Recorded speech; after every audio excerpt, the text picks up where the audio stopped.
It's the KQ Morning Show, 92 KQRS. I'm Steve Gorman. This is the KQ Morning Show. Put that in your pipe and smoke it.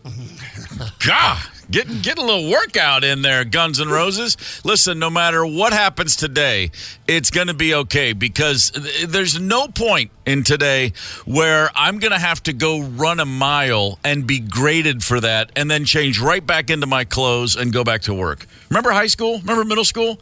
You'd be having a perfectly fine day, and then all of a sudden the bell would ring and be like, oh, crap, I got to go run a mile now. And then you'd go change your clothes. You'd go run 4 laps on the track. Coach would yell at you, and then you'd go back, put on your clothes, and go back into class. In the middle of the day. In the middle of the day. It's totally insane. So, you know what? If nothing else, that's not going to happen today. So, thank goodness we're going to be here. We're going to do our job. No one is expecting us to run even a quarter of a mile. I'm thinking of Tim, my buddy. He always does the noon workout thing. He does that. But he showers. He goes to the club. Whole different story. The whole thing, man. Whole different story. I love it. I love being sweaty during the workday. The kids who would shower at school, they were just weird. You're like, what are you doing? A second shot? What? Wait a minute. But, that's all back in the day. That goes back to the days when, you'd be sitting at home and the phone would ring and everybody would look at each other like, who's going to get that? And there was an age where you'd race to the phone because you wanted to be the kid to answer it. And then you hit that point where you're like, no, I'm not getting involved in the phone. But there's that moment, there's a couple years there where there's nothing but, maybe it's just me being the youngest of a small family. Phone would ring. I would charge. Oh, please. And I would have to say, hello, Gormans. That's how I'd have to answer the phone. That's what you said. Hello, Gormans. And my dad, who at some point in his middle age stopped saying the word, stopped pronouncing H's. He started saying, yellow. And yellow. Love that. And he would say things like, son, there's a huge discrepancy between, and I'm like, huge. It's such an East Coast thing. It was weird. He just picked it up one day, and we're all like, what happened to his H's? But the landlines, it's a big part of our lives growing up. When you're a kid, you call your friend, his parent answers, and then gives you the third degree. Oh, hello, Stephen. How's school going? Oh, hi, Mr. Lawson. What's going on? Yeah, nothing. We lost that game at Trigg County, but I think we're going to be pretty good this year. And you're just begging, please hand the phone to your son. Stop making me talk to you. The landline, it connected us. It kept us all connected in a way.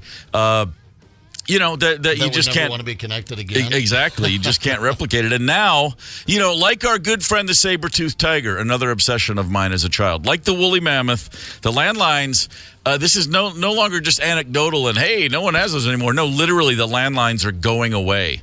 By 2030, it is suggested that 5% of current landlines will still exist. There are still over 100 million landlines in this country, and 6 years from now, 5% of those will still be in operation. That's it.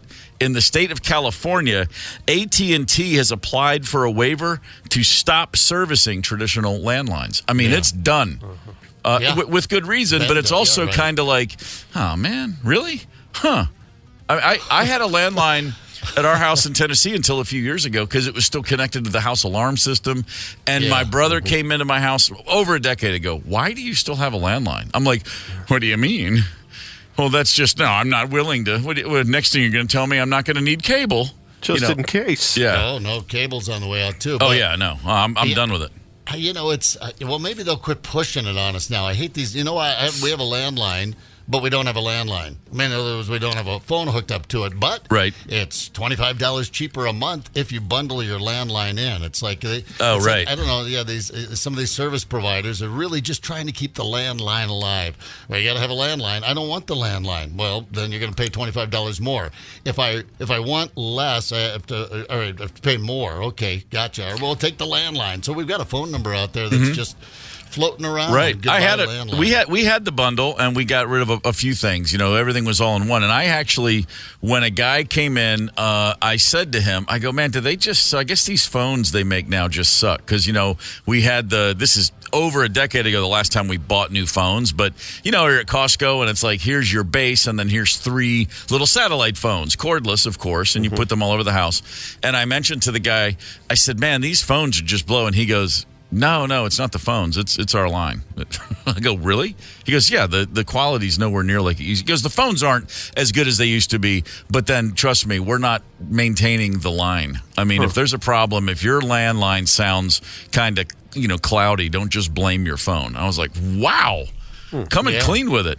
So that's it. You got till 2030 to enjoy that bad boy if you still have one. Tony, what's on your mind? I was just thinking, I was remembering how there was that awkward moment when you'd call your friend and then the parents would pass on the phone to whoever you were calling, but you had to wait till they hung up. I was like, Mom, I got it. Oh, the extension, You sure. had to wait for the click before you could have the conversation. Oh, yeah. I can remember, and again, as the youngest with older siblings, like, teenagers, when I was a little kid, the time I spent learning how to pick up the extension, still holding the thing down, but then slowly lift it so I could eavesdrop. Yeah, my mom was a pro at that. And I would, and this would be me, and I'd totally get onto the call, and I'd hear them talking, and then less than 30 seconds before I would just go, and then hang up the phone, Steven. Like, everybody in my not just my parents, everybody went straight to Steven when they were mad at me. Yeah. That's how that would go. Well, I mean, since we're going back to the dawn of time, we're country kids. We had the party line. You guys ever have the party line? Knew about it, never had it. Everyone was on it, so I used to be able to pick up the phone and listen to Marilyn talking to whomever was out. Oh, sure. The neighbors out there just going, hello? Did somebody pick up? Is there someone else on this line? Yeah, wow, that's wild. Hang up the phone, the party line. Yeah, I remember my mom explaining that to me, and in my mind, that just went right to sepia toned, or if not full on, just black and white when I would picture that situation. Yeah, I remember it was like going into a chat room in 1996, Prodigy, when they first came out with that one. Everybody would just show up. Hey, who's in here? Me. I'm Brian. I'm in Minnesota. Hey, Brian. I'm Doug. I'm in Nevada. Oh, wow. Hey, this is Cindy. And the people would just jump in. It was like a party line. Everybody just jumped in. The things that are going away. We'll get into that. I was just I was thinking about goodbye landlines. Mm-hmm. What's next? Oh, Keys? Yeah. Plenty. Yeah, pretty much. Smartphones, I think. Pretty much. Probably. Yeah. Parking meters, all gone, baby. Talking about things going away. Here in about 10 minutes. Hang tight.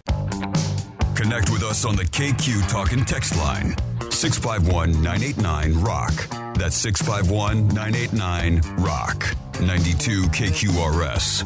I'm Steve Gorman. This is the KQ Morning Show. John Bon Jovi, You Give Love a Bad Name. Richie Sambora giving bands a band name. He didn't show up for the Music Cares gig. Friday night in L.A., John Bon Jovi was honored at the Music Cares pre-Grammy Good Guy of the Year Award. It's a big ceremony every year. And the word on the street was Itchy Sombrero. Richie Sambora, what's his name? He would fly out there and be a part of it. He was not there. And now, of course, everyone's wondering what's really going on. Bummer.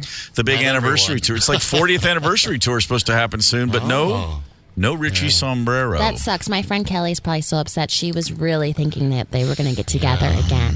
It's going to be okay, Kel. It's all going to be okay. It'll be very difficult to replace a average guitar player on tour. No question about it, man. You have no idea. I mean, it's all about chemistry, or is it really? Never mind. I'm not going to go down the Bon Jovi rabbit hole. But, when Bon Jovi first hit the scene, if you wanted to call your friend and tell him about this new great band from New Jersey and the guy with good hair, you called on the landline. There was no such thing as cell phone. Well, there were cell phones back then, but like only big shots had them, and they were the size of a tennis racket. Landlines are done. By 2030, you will not be using a landline. Make no mistake. The phone companies, everybody's involved. Everybody's aware. They're finally giving up the ghost. We've moved on from the landlines. They're going the way of the paper roadmap. Sadly, because, man, I love staring at a map. I have no problem busting out a map. I told my kids this a few years ago, and they looked at me like I was literally Lewis and Clark. I said the first time my friends and I went to Florida for spring break, we left Bowling Green, Kentucky, and made it to Daytona Beach without ever checking a map. We were like, well, you just got to get to Atlanta and then go south, and then somewhere eventually you'll see signs. We literally just trusted that as long as I knew how to get to I-24 to I-75, and then eventually I'd see a sign that took me back over to 95, and then I'd get to Daytona Beach. And we made it without, that was it. That's what the signs are for. Just use them. Yeah, and either that or you got raped out in the panhandle by a bunch of slack jaws. Right. One or the other. Listen, when you're given, when your options in life are literally one, when it's A or B, you focus. You know what I mean? There's no, we'll just turn around and get a cell signal and find our way out. You just don't make that mistake in the first place. I'm so bad now with navigation that I go to the grocery store like 2 or 3 days a week. I'm not one of those guys that makes a list. So I just go and grab a few things. I go 2 or 3 days a week to the grocery store, which is about actually it's 3.7 miles. I know that because I use navigation every time I go. It's like 4 turns. Yeah, of course. But I don't take the time to, where am I at? What street am I on? Do I take a right here? I won't even memorize it. That's how bad I am, let alone get into the frickin' ocean. Yeah, well, we've lost that skill. Yeah, my justification for constantly using the GPS is for traffic. In case there's a crash, I want to get rerouted, And it's like, that's not really it. I just don't want to be the guy who forgot where I was going and forgot to take that left turn. I got an atlas in my car right now. Is that true? Just in case, Oh, just in case. Man, that's badass. I like that. Just in case what? I mean, Armageddon, and you need to get to South Dakota's west. That's where you want to go. There's no one out there. Man, make no mistake about it. Yeah, maps are done. Landlines are gone. Maps are gone. I'll tell you one thing that still exists, but I see them, and I literally always take note. Take a penny, leave a penny. You never see, I see those at every convenience store, any gas station. Take a penny, leave a penny. But when's the last time you took or left a penny? It's been a long penny. It's been a long time. I haven't seen a penny in probably a couple of years. Yeah. Tone? I had a little incident one time at the airport not so long ago, and I was just getting like a can of soda pop or whatever, and there was the little box. I mean, the tab was, I don't know, 302 or something. So grabbed a couple pennies. The clerk there goes, "Hey!" He goes, "Dude, you thief! Those are tips. Those are my Those tips." Are tips, yeah. Are you serious? He thought people were giving him, a couple pennies tips. Oh, come on. Yeah, he had the little box there, and he was leaving at night with 18 cents. Here's a tell tip. him you thought the service was so poor, you're taking a couple. Yeah. Right. Here's a tip. Get a clue. Oh, he's furious. Wow, that's fantastic. Yeah. Oh, I love that. Well, yeah, listen, man. All I had to do, all I had to do was work 16 more shifts, and I was going to be able to get my own can of soda pop. Yeah, right. Good Lord. I know. It's desperate out there. These are desperate times. Apparently so. When's the last time any of us used a payphone? I mean, there's landlines are one thing, but what about a quarter into a payphone that the receiver smells like ass? Yeah, I wouldn't go near a phone booth now. I mean, listen to me. A phone booth. Again, could you find one? I think we did a story a couple of years ago. They took the last payphone out of the metro area. Yeah. Zepp, you were in London last fall. I don't know if you guys went over and did, House of Parliament, Big Ben, and did that circle 15 times like Chevy Chase. But right over near there's still a couple of those red British phone booths. The red booths, yeah. And the phones don't work, but it's just there for photos. I mean, the line, you will see people are online waiting to get in, and you got Big Ben over their shoulder. They're in the red phone booth. They'll never take them down. But yeah, the phones themselves are moot at this point. Yeah, no, I walked by one, and the phone was hanging in there, and I said, "Oh, I've got to check." Yeah, no dial tone. Yeah, of no course. Dial tone. I was like, man, I really thought maybe I could call Mom and Dad collect and let them know how that whole thing when you had to call collect and hope that the person on the other end, which was often my mom or dad. If it was mom, yes. If it was dad, no. Yeah. He didn't want. He didn't want to pay for it. Very frugal. He didn't want to be called cheap. He was frugal. And then the other thing was he knew what was coming. Hey, I wonder if you guys could help Dad. Hello. No, just put mom. Hope for mom. Hope mom's closer to the phone. I saw a car the other day. There's an old Sportster, a pretty badass old ride in the garage here in town at my apartment, and it had the old antenna all the way up. Oh, wow. And I mean, it was like it's like 8 feet. It was 8 feet off the ground. The antenna itself is 5 feet long. I mean, it was, I saw it from across the way, and I walked all the way over going, wait a minute, holy crap. And then I remembered I had, back in the day, I had a 64 Dodge Dart, like with push-button transmission I found in the penny trader, for this little old lady. It was her church car, and it was in great shape, and I bought it for just a couple grand back. This is way, way, way long ago. But the antenna for the 64 Dodge Dart was It was like 12 feet tall. It was like a whip. Yeah, right? you pulled that thing up and just up and up. And I'd be driving in Atlanta and I'd be listening to like Seattle radio late at night. Like, holy crap, this thing's amazing. But no. The first time I got in a car that didn't have an antenna and the guy said it's in the back windshield, I looked at him like, I'm sorry, I didn't know we were now living in Star Wars. You know what? Did you do this when I remember ours was a Cutlass Supreme. The family got a Cutlass Supreme. So you know that was a while ago, and it had the antenna was in the back window, and you could see it kind of back there. And Dad, I remember him throwing a fit, like, "Well, how are we supposed to clear off the back window? You couldn't scrape it; you'd scrape off the antenna." The guy's like, "Yeah, no, you can scrape your back window. It's cool. You're not gonna. It's in the window, in the windshield. That's it. It makes me a little uncomfortable, man.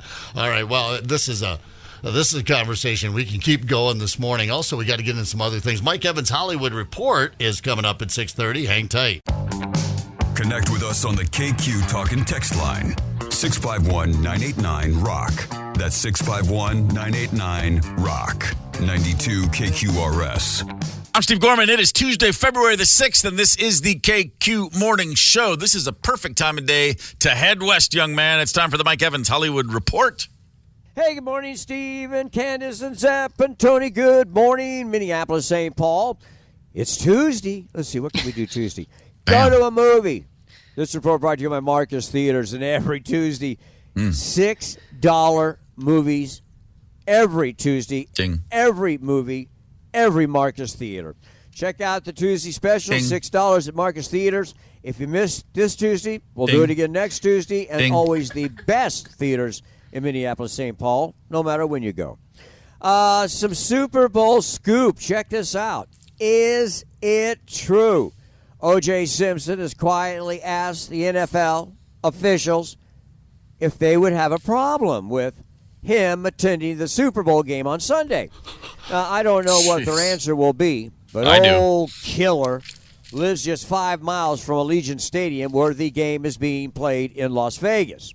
The question, has enough time passed? No. Although O.J. Simpson, true, was found not guilty in do? the criminal trial, he was found very, very guilty in the civil trial and in the trial of public opinion as well. I can't see the NFL wanting the distraction of an O.J. Simpson in the stadium on Sunday. Well, many people will argue, what was the biggest Super Bowl? The most surprising Super Bowl? The most memorable Super Bowl? Well, they can argue that all they want, but the most important, by far, the most important Super Bowl was Super Bowl III. Played January 12th, 1969, between the New York Jets and the Baltimore Colts. Now, here's a scoop. Since the first Super Bowl game was a blowout, the National Football League Green Bay Packers 35, the American Football League Kansas City Chiefs 10. And then the second year, Super Bowl II, ended with the National Football League Green Bay Packers 33 and the American Football League Oakland Raiders 14. Insiders decided after that game, if the American Football League couldn't do better, be more competitive during the third Super Bowl, then there would definitely be no merger of the two leagues. Tuesday. But then Super Bowl III, January 12, 1969, when Joe Namath and his American Football League New York Jets beat the National Football League Baltimore Colts. It made history, and it made the merger possible. And that's why we have the league that we have today. Hey, tomorrow, a big star on Sunday's game has been sneaking off the first day that he got to Las Vegas. Where's he going? What's he doing? I'll tell you that tomorrow. Have a great day. Talk to you then, Mike Evans. See ya. Football. Okay, so first of all, define scoop. Isn't scoop like breaking news? I'm the first one with this insight. Here's the scoop. Yeah, right. Let's go back 57 years ago for the scoop. What in the world? He needed some NFL music behind that, NFL Films music. It was a cold, rainy day in December. The voice of God, John Facenda. Oh, man. That was something. Hey, you know what? As long as we're all looking back to the late 60s, let's have ourselves a proper history lesson, shall we? Yes. Let's do it. Or not. Oh, let's. What we don't realize is that we have music in sports history. Let's give it up for Steve. On this day in 1967, Muhammad Ali defended his heavyweight title for the 8th time by beating the living snot out of a guy named Ernie Terrell. The very famous fight, it was a 15-round unanimous decision. Muhammad Ali could have put him down at any point during the last 7 or 8 rounds, but instead he toyed with Terrell and just beat the living, as I said, snot out of him, repeatedly yelling, "What's my name? Say my name." Terrell refused to call Muhammad Ali. Ali instead referred to him as Clay, his birth name, Cassius Clay. Yeah. Ali had changed his name once he accepted Islam, and Terrell paid a brutal price for disrespecting the greatest heavyweight that ever lived. On this day in 1971, by far the longest golf ball ever hit, Alan Shepard. You're like, I don't remember him on the PGA Tour. No, he was an astronaut, and he went to the moon, and he hit a golf ball that traveled miles and miles, is what Shepard reported it as. That's what my golf game needs, less gravity. Exactly. He said that ball it was a 6-iron, and man, he got all of it. Chances are that ball is still flying around the moon right now. It's the KQ Morning Show, 92 KQRS. Zep, Tony, Candace, and Steve Gorman are the KQ Morning Show. 92 KQRS. I'm Steve Gorman. This is the KQ Morning Show on Steve Gorman Rocks. Listening to John Mellencamp's Hurt So Good, I go right back to the summer of 1982. I'm working at a restaurant, a family restaurant. I'm making salads. I'm washing dishes. And it's visceral. I mean, it will forever just kind of take over my central nervous system. Sunday night at the Grammys, Tracy Chapman came out and sang Fast Car with Luke Combs. And man, I'm seeing an awful lot of people with think pieces and writing articles and posts and things on social media about how moving that really was. And I was right there with them. And I never thought of myself as I always thought Tracy Chapman was great, but I wouldn't say like, oh, she's one of my favorites. I haven't thought about her in years, but it just was it was one of those pin drop, like, boom, it was 1989 all of a sudden. Like, just seeing that face, that smile, and hearing her voice, it kind of did the same thing. It brought me back in a way that was way more powerful than I would have ever anticipated.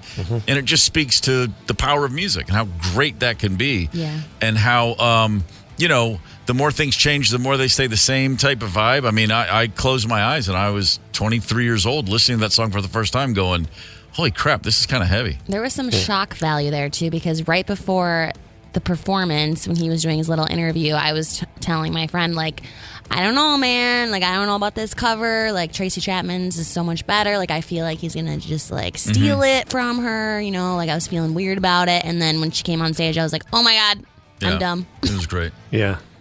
I saw her live in acoustic set years ago when that song first came out. Oh, really? And I jumped back to that moment, too, and just the vibe in the room. It was really cool. You know who signed her to her first record deal? A guy named Brian Koppelman, who now is a TV dude. He has the show Billions. He created the show Billions.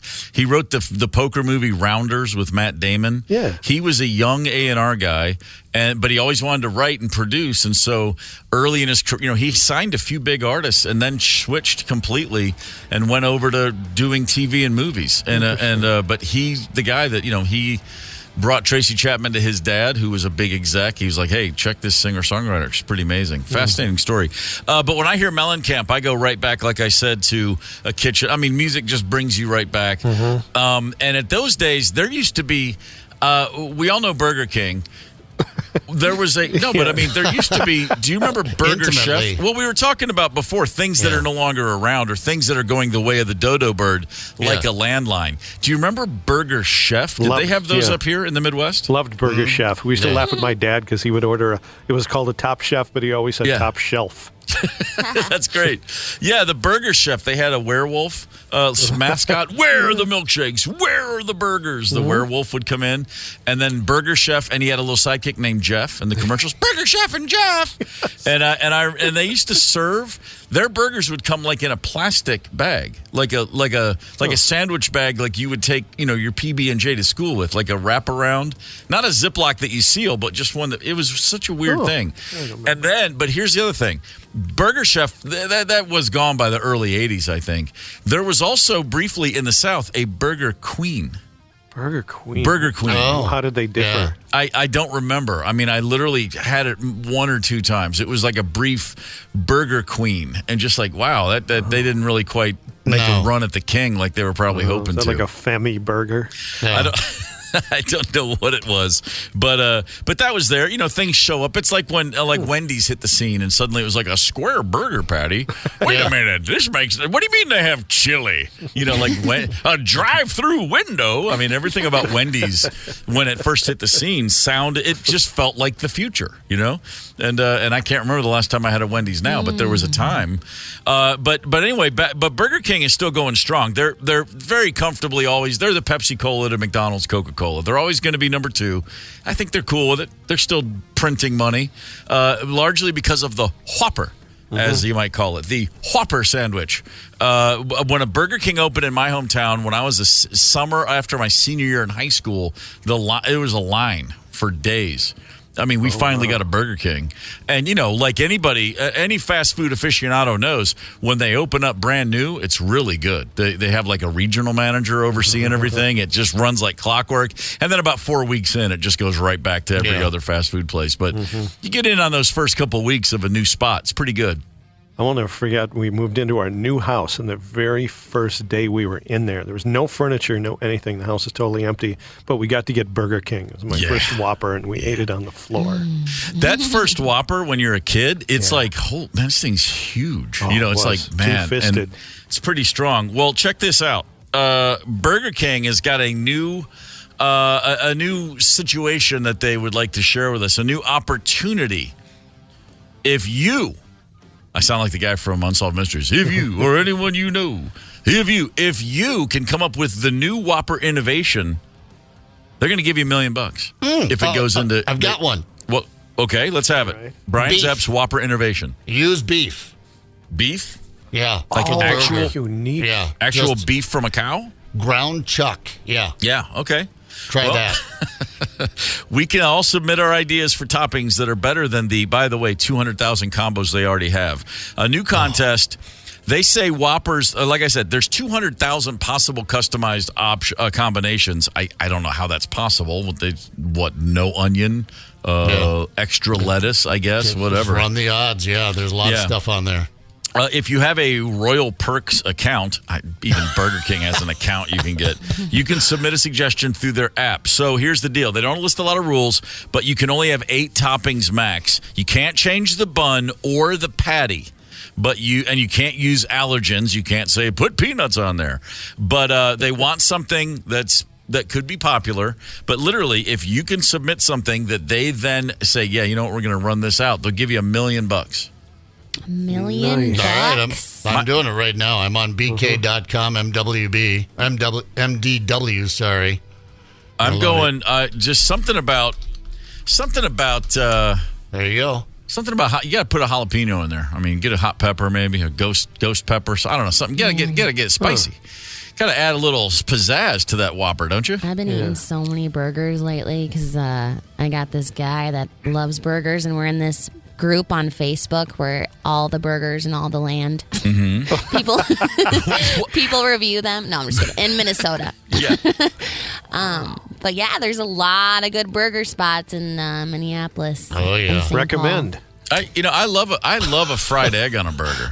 I wonder if that you could, what? Oh yeah, they're all over the place. In fact, I just had one Not long ago in Minneapolis. I never remember the names of places I go to. I'm bad about that. So I brought it up. But yeah, they're all over the place. A fried egg on a burger always works for me. But honestly, I mean, what could somebody possibly come up with that will also then be seen as popular enough for them to roll out? I can't imagine if they announce, okay, we've got $1 million winner. They've already picked that person. They're going to tell, it's all a hype. It's a hoax. There's no way. What are they going to come up with? Why don't I'm just going to submit the Big Mac. See if a Big Mac on a Whopper bun. I love that. Remember the Blue Oyster in Brainerd? They had peanut butter and dill pickles on a cheeseburger. Yeah, I was going to say peanut butter, but you can't use peanuts. Good. Yeah, that was you said that was pretty good. I remember you had that. It was. The peanut butter and dill pickle burger. Yes, sir. Oh, Dale just texted me. We were at the Red... Oh, yeah, that's right. We were at the Red Cow in the North Loop. That's where you get an egg on the burger. Lots of places, though, do that. No, I dig it. But they don't do that at Burger King. They don't offer that. No. That's what I'm saying. Maybe it's something as simple as that. If you can't come up with... check this out. This isn't an actual offer. This isn't something you can actually cash in on, but this was something going around. It was a poll. It's an interesting thing, think piece, whatever. Or as I call it, just another bunch of nonsense from Reddit. But here was the question asked, and it's pretty amazing how animated people get about this. If a coin flip offered you, here it is. We're going to flip a coin. Heads, check this out. Heads, you get $1 billion. Tails gives you incurable, continuous hiccups for the rest of your life. Oh, God. Or if you choose not to flip, you get both. Oh. What do you do? Okay, let it go. You're going to get $1 billion, but have hiccups forever. Mm-hmm. Or you take a chance at getting one or the other. What's your decision? I take the $1 billion, obviously, and then I game the system and get rid of the hiccups. I take the $1 billion and just deal myself. I'm astonished at how many people are like, oh no, nothing's worse than the hiccups. I don't care. Keep your money. Yeah, getting up and going into work, that's worse. I think what that tells me is people don't know how much $1 billion is. Yeah, because trust me, it ain't $1 million. It's 1,000 millions. It's life-changing money for everyone you've ever met and all of their families. If you're smart about it, you could do so much with $1 billion. And if I had to sit here and talk on the air for $1 billion, and you give me $1 billion and I'm just doing that for the rest of all time, I think I could make that work. I think I could get used to it. What's the gap in between hiccup? Well, that's interesting. That would make a difference. I've had hiccups. I've had slow rolling hiccups and very, very rapid hiccups. I've had a lot. But then again, I don't sweat hiccups because I do know, all this is incurable hiccups. I know people that really freak out when they get the hiccups, and I've always known the solution. I have a can't miss, this will get rid of your hiccups every time, and that's simply shove your fingers down your throat and throw up. Ew. You want to get rid of the hiccups? Oh my God, that's Vomit. extreme. Not really. No, it's not extreme. Not if you lived your life like I did for 20 years. Anxiety and alcohol's a hell of a combo to get rid of the hiccups. Walking around on pins and needles anyway. Just have a few extra drinks and throw up. Those hiccups are gone, baby. I've had three things that brought me success in curing hiccups in my life. Mm-hmm. The first is sugar. Just a big spoonful of white, just plain sugar, like table sugar. I learned that one in a bar late at night, and I took a bunch of sugar packets, like for the coffee, and just poured them down my throat, and it did. It just, boom, they were gone. I thought that was really weird. It hasn't worked every time, but it did work the first time someone suggested it would. The other one is a big spoonful of peanut butter. Get a heaping helping of peanut butter, put that in your mouth, and by the time you have worked through it and swallowed all that peanut butter, usually those hiccups are gone. Nice. All right. Yeah, I've heard that one before. It's supposed to work. I don't know. I've never had the hiccups. In your Stop. That's not true. I don't think so. I guess maybe when I was a kid or something. Seriously? Just forgot about it. Huh. Wow. Not in memory. Wow. There what you go. What the hell was that? I have, but I'm batting 1,000 on throwing up. It's just if throwing up isn't like a really hardcore thing for you, if it's not such an upsetting thing, trust me, it's your get out of jail free card every time. All right. I'm just saying it worked for me. I don't get hiccups often. How do you get the hiccups? How do you get them? Now I want to try it. You get a spasm in your diaphragm. But how do you trigger them? Drinking too fast, or I've done that plenty. I don't know. It's funny. I really don't know. But right. But I do know Google that I get them very rarely now. But when I get them, I'll have them again. I'll get 3 or 4 times in a week. They'll show up, and then they'll go, and then not for a few years. But if I get them once, I know I'm going to get them again within a couple days. Mm-hmm. How about the getting scared? That was supposed to be a cure for hiccups. You got frightened. Yeah. Oh yeah, no, that's. You got to really be scared, Take a deep breath and sip water. There's all the things to do. Well, holding your breath for a really long time that's it. You reset your diaphragm, I guess. I don't know the medical terms. You just get your head out of your ass is what I would call it, basically. We're getting punched in the throat. That would definitely probably help with the hiccups. Or at least it would take your mind off of them. I mean, you'd be rude if you came across someone who had the hiccups not to punch them in the throat then, wouldn't you? Yeah. Could be. I just got a text from a buddy who's listening in Massachusetts. She said, drink water from the opposite end of the glass. I don't know what that means. Oh, okay. I know what it means. You hold the water glass up, but then instead of the lip that's closest, you go to the far. That's crazy. That's crazy right. talk. That's that East Coast stuff. Thanks for nothing, Karen. That makes no sense. Yeah, thank you. Jeez. Our guest, Alex Campbell, at 8 o'clock, a teacher who caught a serial killer with his class. Subject of a true crime podcast, Wow. Murder 101. Yeah, looking forward to that. And between now and then, some stuff. Hang tight. Connect with us on the KQ Talk and Text line. 651-989-ROCK. That's 651-989-ROCK. 92 KQRS. I'm Steve Gorman. This is the KQ Morning Show. Around 8 o'clock this morning, Alex Campbell's going to join us. Who is he, you may be asking yourself? He is a school teacher from a small town in Tennessee who led a class to look into some unsolved mysteries, and they actually nabbed a serial killer. And there's a new podcast about this. This is one of the crazier true crime stories of recent vintage, and we're going to talk with him. Around 9 o'clock, legendary session musician and co-conspirator to many of your favorite rock stars, Waddy Wachtel, will be joining us. A guitarist who you've seen a million times, whether you know that or not. You've absolutely heard him a million times. Everything from Stevie Nicks, Keith Richards' band, The Expensive Winos, a million other records over the years. Fascinating cat.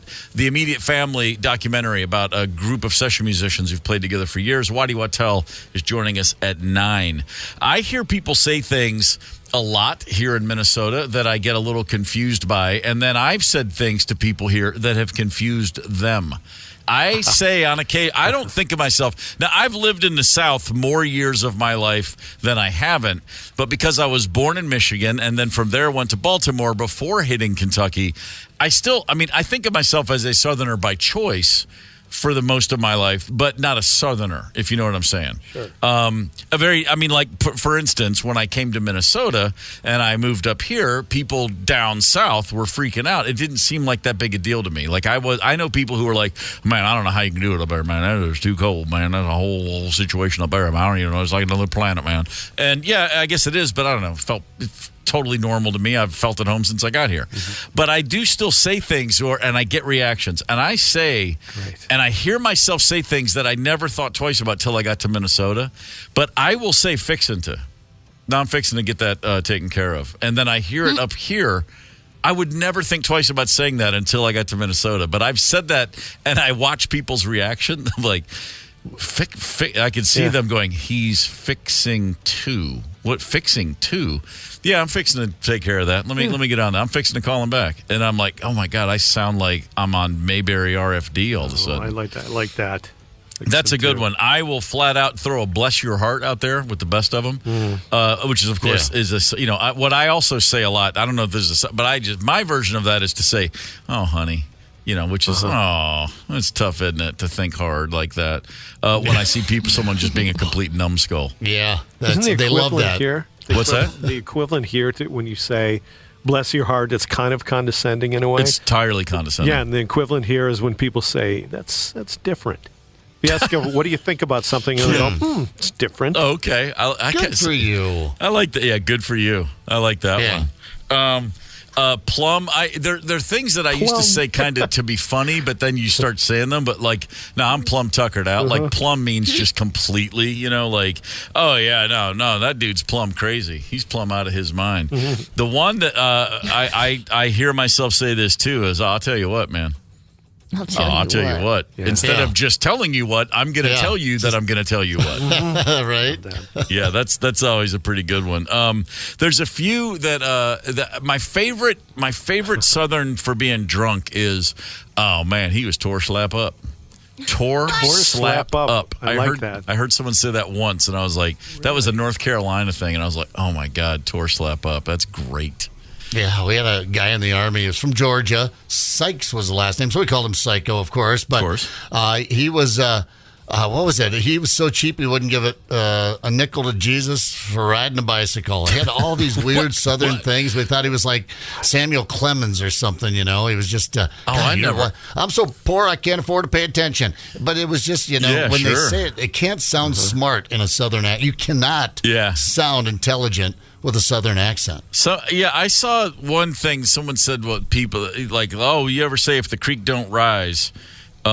Meaning like, I'll be there unless something crazy happens. Well, if a creek don't rise, and I'd never heard that one before, and I was like, that's pretty. I would have totally been using that one over all these years. Yeah, although it also sounds like a band outtake. It sounds like and if the creek don't rise, I could just hear the band working that one into a song. Yeah. The other Southern thing that I definitely don't hear it up here is people they'll pluralize something that's not plural, or they will take away the S at the, like someone will say like, well, he's got 57 cents in his pocket instead of cents. His change was 57 cents. And then the other one is, and we used to get this a lot in my old band, the Black Crowes, where people, hey man, you in Black Crow? And I'd be like, knowing the Black Crows. Hey man, that guy's in Black Crow over there. The former U of M basketball coach, Clem Haskins, used to do that. He would drop the S or add an S. Sure. Even with his own name, we'd say Clem Haskin. Clem Haskins, my buddy, my guy. Yeah. I worked his basketball camps back in the day. Right. Clem was. I have a photo from this past weekend of my brother's granddaughter. So my grandniece, I guess. Wait, hang on. Yeah, my niece's daughter, two of my grandnieces with Clem Haskins down in Bowling Green, Kentucky over the weekend. Yes. Clem the Gem, still a big deal at Western Kentucky these days. Here's the one in Minnesota that blows my mind. I heard it yesterday. I've heard this more times than I can count, and every time it blows my mind. Buying something at a store, could be the grocery store, could be the record store, and it's this. Did you want a bag at all? Yes. Did you want a bag at all? I've heard that 100 times. And every like time I think, okay, when? Because did implies past tense. Good. So first of all, is that what you say back to them? First of all, do I want a bag? Okay, now this is what I think every time. When are we talking about? I'm here right now. And the other one is, did you want a bag at all? I'm like, no, some. Oh, funny. I do want a bag some. Just give me a little bit of a bag. Yeah. Did you want a bag at all? It's no big deal, but it's just the funny. I can't help but break that down every time I hear it. I say stuff like that. You say stuff like that? I also say if I'll be like, are you trying to hang out today? Or are you trying to do that? Instead of just like, do you want to do that? Are you trying to? That's really funny. I feel like I've gotten made fun of for that on the show before. With good reason. Here's the one that bothers me. And people, they leave it sitting there. They go like, you going to head up north this weekend? Or that's good. There's no or. That's pretty solid. Or what? Yeah. Or what? Yeah, I say that too. That's the no thing. Yeah, no is no. Yeah, no. Is yeah. You trying to go out or what? Yeah. I say that a lot. You gonna head up north, or do I have to bitch slap you? That could go in a lot of different directions. The other one, of course, we've talked about this. Ope, I've heard that a lot. Ope, I've thrown out an ope or two and not had people raise eyebrows. They think I'm a local. It's great. Yeah, that's the way I'm just working my way in. I'm brewbakering this whole thing. I'm just slowly. You think I'm one thing, but I'm really going to be the other. What the other one is good is let me squeeze right past you. Right. Oh, yeah. Mm-hmm. Oh, I started I use that all the. Here, let me just squeeze past you. Let me sneak peek. Yep. Sneak past you here. Yeah. And you know where that got confusing, or where it just stopped the moment, was when we were in England this past year. Let me squeeze right past you. Can I help you? No, I'm just excuse me. What? Just excuse me. You know what? I'm just going through. I shouldn't even be stopping here. We should have passed each other already by now. But that one stopped. It was like a conversation I was starting with them, I guess. I'm going to sneak by you here. I'm going to sneak right past you here. Do you need some help? What's the other? No. I'm not being very sneaky, am I? Not so much. What's O for cute? O for cute. Oh, for cute. What is that? Something that women with gray hair in Minnesota say, I guess. Something that's darling. Yeah. Oh, for cute. Oh, for cute. For? Yeah. That's what I mean. Yeah. Like, instead of, you can just go, oh, that's cute, or oh, cute, for cute. Oh, it's kind of like bless your heart down south, I think, a little bit. Bless your heart. Oh, for cute. You know, I think, oh, that's too cute. Oh, what a sweet thing to do. What in Sam Hell? What does that mean? I don't know. My dad loved that one. That's a what good in one. Sam? I was like, what in Sam Hill? I think he thought he was swearing. Yeah, what in tarnation is right there with that one too. Those are both sound like good, solid Yosemite Sams. Tarnation. Well, yeah, heck yeah. Who licked the red off your candy? I just saw that on a list of Southern sayings. Hold on, what? Who licked the red off your candy? No, that's a new one to me. That's pretty strong, though. I don't like that at all. I kind of like that. Who licked the red off your candy? You're certainly going to get someone's attention if you say that. What about kiss my go to hell? That's pretty great as well. Wow. Butter my butt and call me a biscuit? Don't know that one. That's just a fetish, really. A hissy fit. I didn't know that was a Southern. I thought that everyone said that, but that's kind of a Southern thing. Like he threw a hissy fit. Yeah, right. You know the REM song "Losing My Religion." That was that's just when someone's. I had heard that a couple times and not really ever filed it away. When that song came out and it was huge, I was like, oh wait, who was that? And it was one kid that I went to school with. His mom said that, like, oh, I done lost my religion on that one. It was like, huh. And then they came back. I was like, yeah, that was one I'd only heard a few times. I didn't know. I think losing my religion is just losing your cool. It's like I turned around and I cussed him up and down the street. It's like you finally go off on somebody. I believe is what that was all about. Interesting. Oh, at our house, it was a lecture from Mom about what's wrong with this country. Nobody goes to church anymore. I'm like, Mom, it's an REM song. Let it go. I think he's just trying to tell the world he's gay. Relax. What about ish? Have you gotten the ish yet? Oh, yeah. You're in Minnesota. Ishta. Yeah. No. Ishta. Oh, yeah. What's that? It comes from Ishta, doesn't it? Yeah. Norwegian or something? Like yuck or ich. Ish. Ish. Gross. Really? Ish. Ish. Oh, yeah. Oh, You haven't yeah. got the ish yet? Oh, that's a big one. Ish. Fair enough. 651-989 Rock is the KQ Talking text line. Candace, we have a caller. Bruce from White Bear Lake. Bruce, what's up, brother? Good morning. Hey, Steve. I'm from White Bear Lake, and my best motorcycling buddy moved down to Charlotte.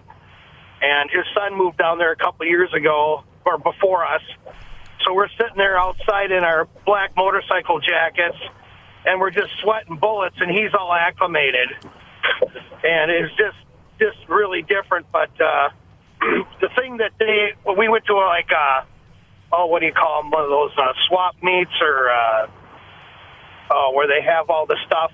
And swap meet. Everybody said, well, you'd say, excuse me, and the expression was, oh, you're fine. I don't know if you've caught sure. that before. But I just said it yesterday. So, excuse me, you're fine. Yeah. Anyway, that's about all I got, but thanks, guys. Oh, you got it. Thanks for the call. Oh, that's a standard one. No, you're fine. You're good. Yeah. Not at all. If I had my druthers, I was unfamiliar with that one until I appeared in a play called Lil Abner. I was in the cast. Oh, funny. And my name, I'm not making this up, speaking of Clem Haskins, I was called, my character was Clem in Little Abner. Pennyroyal Players, 1976, you can look it up. But there was that song, if I had my druthers, I'd druther have some brothers to bash in his punkin' head, would be the line. But I heard people say that, once that hit my radar, I heard people, that was a very normal thing. Like, I don't know, if I had my druthers, I'd probably just, stayed in school. And it's like, wow, if I had my druthers, that's a good one. I just like the name. That's a good, the Druthers is a good name for a band. The Druthers. The Druthers, The Druthers Osborne. You could the Almond Brothers band. The Almond Brothers. But almond, like, well, I wish I had pistachios, but if I druthered, but I don't know. I'm probably going a little too deep on that one. Candace, do we have another caller? Beth from Andover. Good morning, Beth. Morning. How are you guys? We're great, thanks. What do you got for us? I lived in Atlanta for a while, 100 years ago, but I worked at an architect firm, and I used to say, do you want to come with? And that drove them nuts, because they always said, do you want to come with? Where? I'd be like, I'm going to lunch. Do you want to come with? Oh, sure. And they hated that we dropped it. Yep. No, it's just you're just dangling that out there. It's tough. You just don't want to assume down there, so you got to give them all the answers. Right. But one of the things I hated when I lived down there is when they would say, you know what I mean? You know what I mean? Mm-hmm. Oh, sure. Oh, yeah. That's well, you don't want to assume. You want to make sure people are following the very slow, meticulous stories that are told in the South. And so now he came around the bend. You know what I mean? And you see that truck only had 3 gears. 3 on the tree is not your standard manual transmission. Now, these are very important things to clarify. Thanks for the call, Beth. We appreciate that. Oh, thank you guys. Love your show. Thank you. I had a night in Anderson, South Carolina. On a road trip gone awry. Me and 2 buddies, we pull out of Atlanta. We're driving to Washington, D.C. to see Tom Waits in 1987. Road trip for the ages. We are so excited. And my buddy Mac had a 1970 Dodge Tempest. And on the way out of town, he said, hey, it's not possible to put too much oil in a car, is there? That's not a problem, is it? And I said, I don't know much about cars, but I'm kind of sure that's a bad thing. And we found out in Anderson, South Carolina, that you crack your engine block when you overfill your car with oil, because his car went through oil and he thought he would just top it off. And so we ended up spending a night. It was a crazy long story. We got a rental car, made the gig, drove back through. His car still wasn't ready.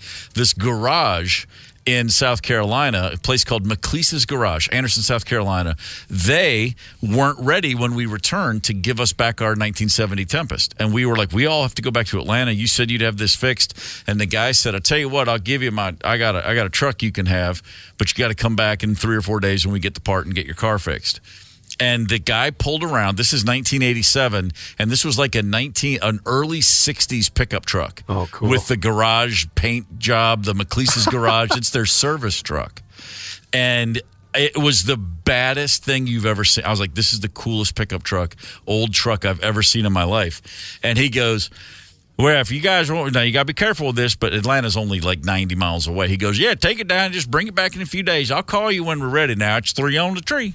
And I said, excuse me? He goes, 3 on the tree. I was like, 3 on the tree? Yeah. What the hell are you talking about?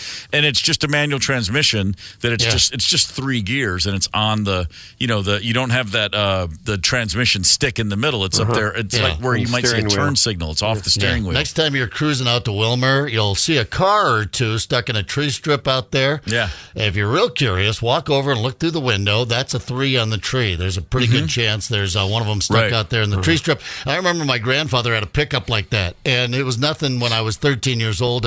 Hey, Brian, go pull the truck around. I never did figure out that damn 3 on the tree. Oh, thing. man. So when he explained what that was, my buddy Mac and then the other guy Bill, they both said, well, I don't drive a clutch. They had never driven a manual transmission car, and I was like, "Oh, I got that. I learned how to drive on all of our cars were stick shift." Oh yeah. And so the guy explained how the 3 on the tree worked, and so the great part of this was we drove back to Atlanta, and I had the McLeese's Garage truck for 3 days. Oh, fun! Because the other 2 guys couldn't drive it, and so this is at a time in life when I didn't have my own car. So you've never seen anybody happier to have an old cool pickup truck, and of course. I said, man, if my ship ever comes in, I'm going back to that garage and buying that truck from them. And in 1991, 4 years later, I called and said, do you guys still have that green and yellow pickup truck with the McLean? And you guys like, who is this? And I said, I told him the story. And the guy completely remembered me. He goes, yeah, I remember that down there. And I said, man, I want to buy that truck from you. And he was like, it's not for sale. And I said, no, man, seriously, come on, give me a number. That truck means a lot to me. And the guy literally goes, I don't care if you offer me $50,000. That truck ain't for sale. Wow. And I was like, oh, well, I ain't going to offer you 50. I was thinking $5,000 would be kind of cool. But he was not interested. He was like, I mean, of course I get it. Like, he kept that thing running. It was in perfect shape all those years. He had no time for me. It was 30 years old by that point. It was early 60s truck. Oh, cool. Would have been the coolest thing in the world if I'd actually gotten my hands back on it. Because for the 3 days I had that truck, I literally, for 3 nights in a row in Atlanta, Georgia, I just drove around and picked up my friends, and they all sat in the back. And it was the fall. It was like October, November. Yeah. And it was cold, but they were driving around. It was like the coolest 3 days of my life. That's great. To have this great old badass pickup truck. Candace, do we have another caller? Yes, Cheryl from East Bethel. Cheryl, good morning.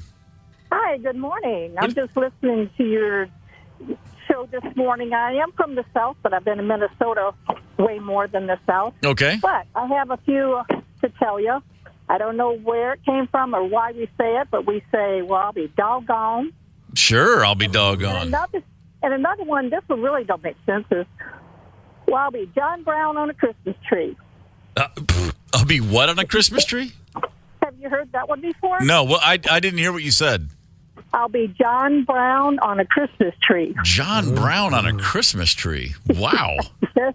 I don't know. I don't know that either. Is John Brown a famous abolitionist? Is that? No, I was wonder they. I have no clue. String him up in a tree, did they? Wow. Now that we're talking about it, but yeah, John Brown. That's pretty funny. Anyway, thanks for a good show, guys. Oh, thank you so much for calling. We appreciate it. Doggone is an absolute real thing. The first record label to ever offer my band a record deal was a tiny little label from Athens, Georgia called Doggone Records. Doggone. Yeah, Doggone. Like, man, probably should have gone with them. It just would have sounded good. There's another one here that people use when they want to let you know they're done speaking. They don't want to talk anymore. It's like, yeah, we really enjoyed lunch up there, so... Passed Up was one I heard when I got to Minnesota. Not so much in the metro here, but when I'm out in the smaller towns, I got passed up on the way here. I passed up someone. I'm like, just passed. We'll get the job done. But I know what you're saying. I don't give them too much grief. Passed up. I reckon, I reckon is that's totally normal. That's not like, people don't say that to try to be cute. That's just, I don't know. I reckon that's but the other one is gussied up. That's still, you hear that one. No, come on, man. It's Sunday. You got to get gussied up. That's a strong one. Never really, I don't do much gussying myself these days. No, try to avoid the gussying if I can. I don't know what the equivalent of Minnesota would be. Get all duded up. Dolled up, duded and dolled up, yeah. You know, another good one is All Get Out. Like, man, that sucker was funny as All Get Out. Get Out, yeah. That's my brother, Doug, he says that one all the time. He says All Get Out on a regular basis. He's also the guy who says, he's the one who always says, I'll tell you something right now, man. Hey, I'll tell you what. He throws a lot of hey, I'll tell you what. And the other one he says on a regular basis is, man, I don't mind telling you. Right before he tells you something. I don't mind telling you. I'm waiting for him to go, well, I mind telling you. But it's like, you would never say, I mind telling you. It's, I don't mind telling you. Yeah, right. You know, it's like, what's the other one? It's like, wait, there was one like that where you would never say the other. It's just a total disclaimer that makes no sense. Oh, I'm spacing on it. But it's like, yeah, I don't mind telling you, man. I know, because you're telling me. I know that you don't mind telling me. You don't have to say that. I had it. It's gone from me. But anyway, there you have it. I'm still working on the O for cute and and some of these are really, they got me. The et als and the or what. I like the or what. Yeah. All right. I'm getting there. Or what? Yeah. So then that'll be my cue. That I'd like Zepp to get us to a commercial break. So, all right, let's get along then. Alex Campbell, teacher, caught a serial killer with his class, subject of a true crime podcast, and our guest at 8 o'clock. Hang tight. It's the KQ Morning Show, 92 KQRS. Zepp, Tony, Candace, and Steve Gorman are the KQ Morning Show. 92 KQRS. I'm Steve Gorman. This is the KQ Morning Show. In just a few minutes, 5 minutes or so, we're speaking with a guy named Alex Campbell, who's a tremendous high school teacher in a small town in eastern Tennessee. He's written a pretty cool book a few years back called 10 Lessons That Will Get You Fired, But You Must Teach Immediately. Different kind of cat. But here's the story. He and a group of kids in a class that he taught solved a cold case, a serial killer case in eastern Tennessee. As crazy as that sounds, the Tennessee Bureau of Investigation is involved in it now. They've got the guy, apparently. Anyway, we're going to get the whole story. There's a podcast out there called Murder 101 all about this story. That's kind of fascinating to me. Last night in country music news, Toby Keith passed away. The bar guy. The guy that started all the bars. Love this bar. He had a bar. He talked down low. He's the real deep voice guy, right? Mm-hmm. Big, tall guy. Yeah, the big, tall guy. Singer, right? Singer, big, tall drink of water, as they say. Yes, was fighting. I guess he had stomach cancer for years. That's a rough way to go. Toby Keith, he ran afoul of the Dixie Chicks. Chris Christopherson threatened to kick his ass backstage at the Ryman one night. He had some dust ups. Famous story that he and Christopherson both denied, but everyone else that was there said, "Oh no, it absolutely happened." At some event, I think it was Willie Nelson's. What did Willie just turn 90? So it would have been his 70th birthday party, and they got into it. And Christopherson went all in, basically let Toby Keith know that he would drag his poser ass right down the back alley and leave him in anyway. The tensions run high at Willie Nelson birthday parties. What are you going to do? But Toby Keith had a hell of a long run. Wait, so he's got one of the bars you're saying in Nashville on Broadway? Is that what you were asking about? He had one here, for a while. That's the only reason I know who he was. Up here he had a bar. Oh, I got you. Yeah, Toby Keith's. Wow. Well, good name. Kind of like not as weird as Ruth's Chris Steakhouse. Ruth's Chris. Do you have those? And up it's here? not easy to say. You just say Ruth's. Yeah. It's weird. Going over to Ruth's place. Makes me think of Taxis when Jim bought it, and it was Jim's Mario's. Yeah, exactly. I saw an interview with Ruth. There was a thing called Chris's Steakhouse, and then a woman named Ruth bought them all, and she didn't want to lose the brand identity, so she just added Ruth's. There's a bank down south called Third Fifth National. Seriously, Third Fifth National Bank. And every time I drive by one, I just think I would never go into that bank. The way I'm looking at it, you're going to give me 60 cents on the dollar every time. Right. Just call me crazy. That's just kind of how that looks. So ahead of talking to Alex Campbell about this, I just real quick off the top of your head, in high school, what's the coolest thing you ever did in a class? I mean, honestly, think about this. A bunch of kids solved an old crime about a serial killer.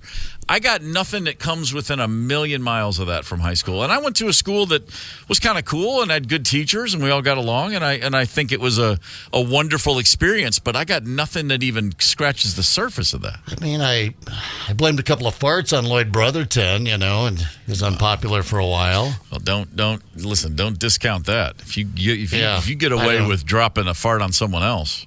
Right. Dissected Come on, Tony. Some frogs. I see you working over there, Tony. Yeah, I used to do caricatures. I drew this great drawing caricature of the football coach, biology teacher, and I drew it on his blackboard underneath, like the map. So when he snapped it up and opened it up, there he was, his big giant face. Said, what the hell? Yeah, right.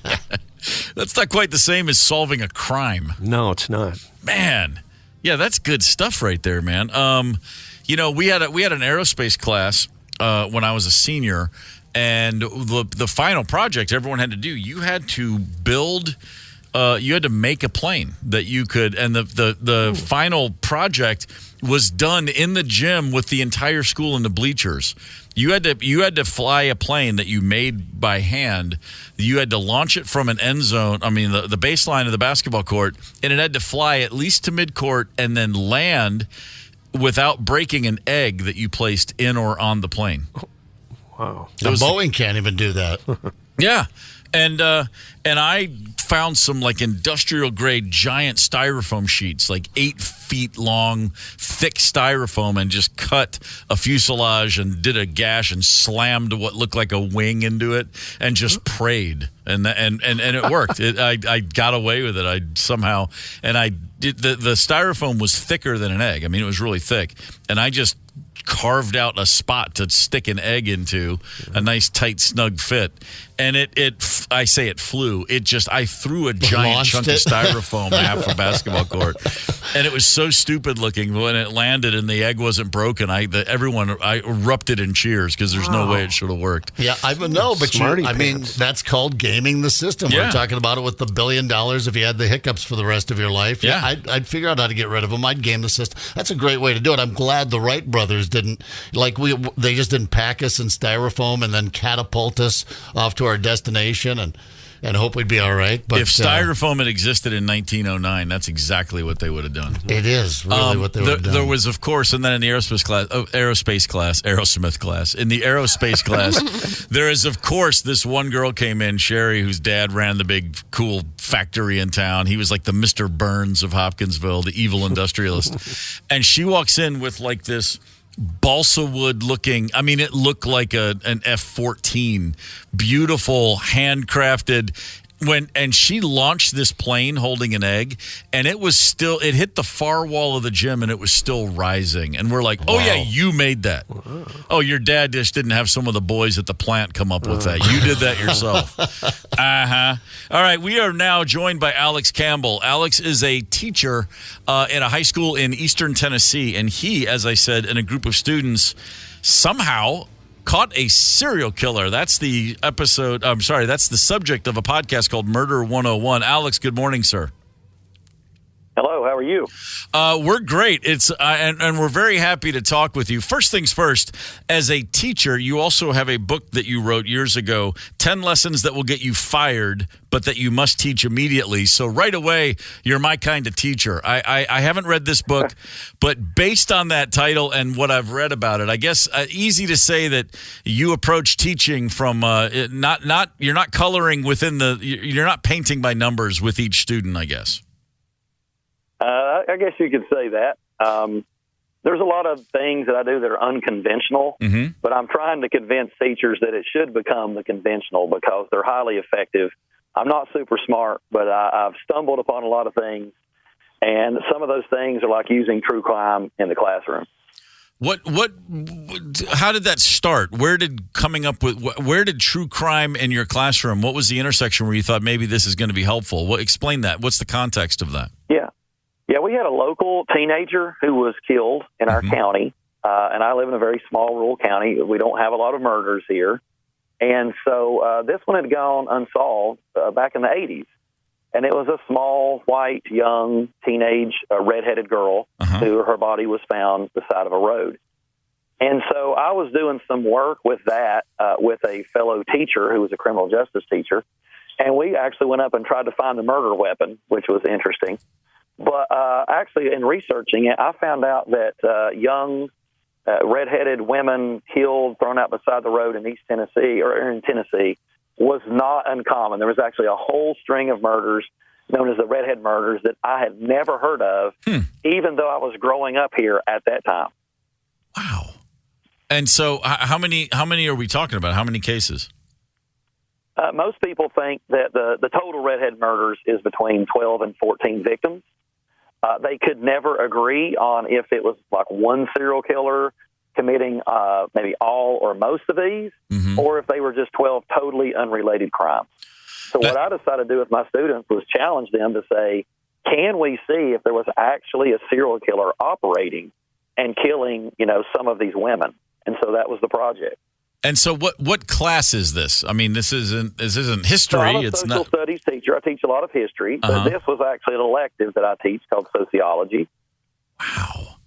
Man, where were you when I needed that class back in the day? That is fascinating. So how many kids were in the class? How many kids signed up for this?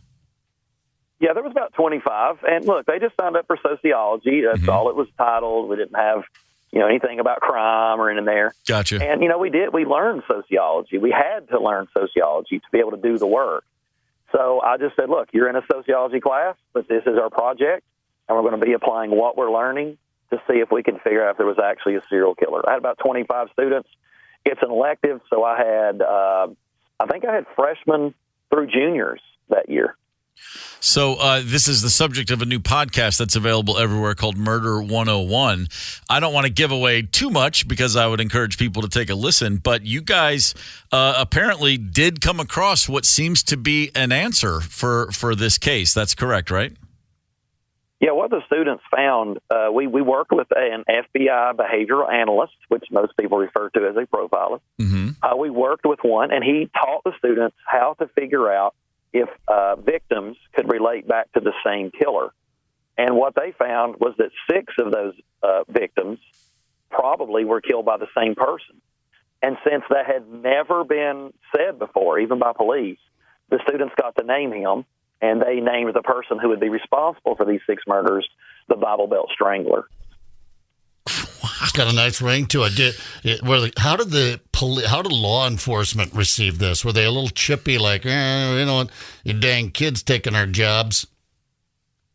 Well, first of all, it'd been a long time. There hadn't been anything new on the case in any of those cases in over 30 years. The students, they weren't knocking on people's doors and, arresting people and taking DNA swabs.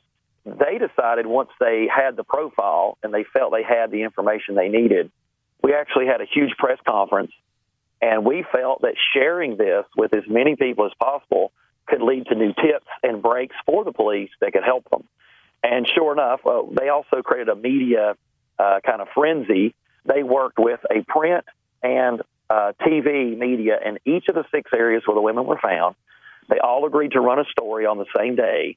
And sure enough, tips began to come in, and actually one of those 6 women were identified in just the next few months. And then when they tested some things that were left at the crime scene, they actually identified her killer, and he matched the profile 100% that the students had created. Alex Campbell's with us on the KQ Morning Show. I'm going to say it was the principal. The superintendent. Alex, when this project started, when this class started, did you have any idea did you have a hope or did you have a goal? Could you have imagined it went this far? Yeah, we had a lot of discussions about that because I didn't want the students to be frustrated or disappointed. I mean, because, young people, I thought they might think we're going to have somebody in handcuffs by the end of the semester. Right. And the chance of that happening was pretty low because, of course, it had been a cold case for over 30 years. But I asked them how they would measure their success. And the students really got close to the victims. They really empathized with these women. And what they told me was if their work could lead to one woman receiving her name back and being identified, that all of their work would be more than worth it. Yeah. And at this day, we've seen 5 women identified and one of those cases solved. And we're hoping to prove these others can be solved with the same information as well. So I guess the students would even say it's far surpassed their goal. This is just astonishing. So you're in Elizabethton, correct?